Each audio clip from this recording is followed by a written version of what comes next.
The Fisherman and the Troubled Water. There was a river, winding and wild, that stretched for miles through the heart of a quiet village.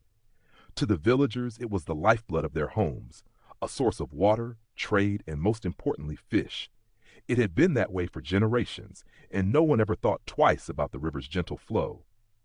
But that all changed the day the fisherman decided to stir the waters. For years, he had lived beside the river, casting his nets day after day, earning just enough to get by. But the fish were becoming scarcer, and the hours spent in the sun, waiting for his catch, were growing longer. The fisherman, tired of the constant struggle, had heard whispers from a passing traveler of an old trick, a way to make the fish easier to catch. One morning, when the first rays of light touched the surface of the water, the fisherman took a deep breath and waded into the river.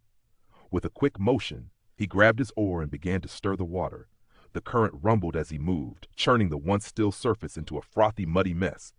At first, nothing happened, but then the fish began to surface. Big ones, small ones, all scrambling to escape the disturbance. The fisherman grinned. He cast his net, and it was full in an instant. He had never seen anything like it. With each throw, the water seemed to give more, surrendering its bounty. He was finally getting what he had worked so hard for. But the peace was fleeting. As the sun climbed higher in the sky, the village elder approached the riverbank. He had been watching from a distance, and his face grew dark as he saw the fisherman's actions. The elder's feet splashed in the water as he made his way to the fisherman, his voice sharp and full of anger. "Stop!" he shouted, his eyes wide with disbelief. "You've ruined the water. Do you not see what you've done?" The fisherman, still holding his net, looked up in confusion. "I've caught enough for the whole village. What's the harm?" "The harm," the elder repeated, his voice shaking. "The river is no longer pure. You've disturbed its balance. You've tainted the waters with your greed." The fisherman frowned. "But I've made it easier for us all. No more struggling, no more waiting." The elder's eyes softened, but there was a sadness there, a deep understanding of something the fisherman couldn't yet grasp. "The river gives what it will.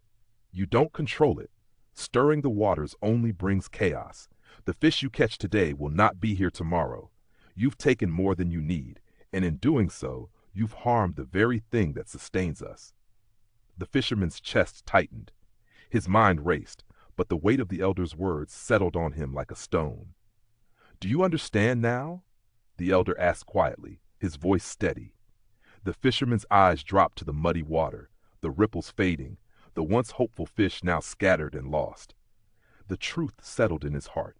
He had been so focused on his own desire for ease and abundance that he had ignored the delicate balance that had existed for so long. I didn't mean to," he whispered, guilt heavy in his voice. The elder placed a hand on his shoulder, his touch gentle but firm. "It's not too late. The river will heal, but only if you respect it." The fisherman nodded, slowly, deeply. From that day forward, he never stirred the waters again. He cast his nets with patience, trusting that the river would provide as it always had, and though his catches were fewer, they were enough. The village learned to live in harmony with the river once more, each person understanding the fragile gift it offered. And the fisherman? He learned that in nature, as in life, there is no shortcut to success. Only respect, patience, and understanding could sustain him and the river forever. If you enjoyed this story, don't forget to like, share, and subscribe to help the channel grow.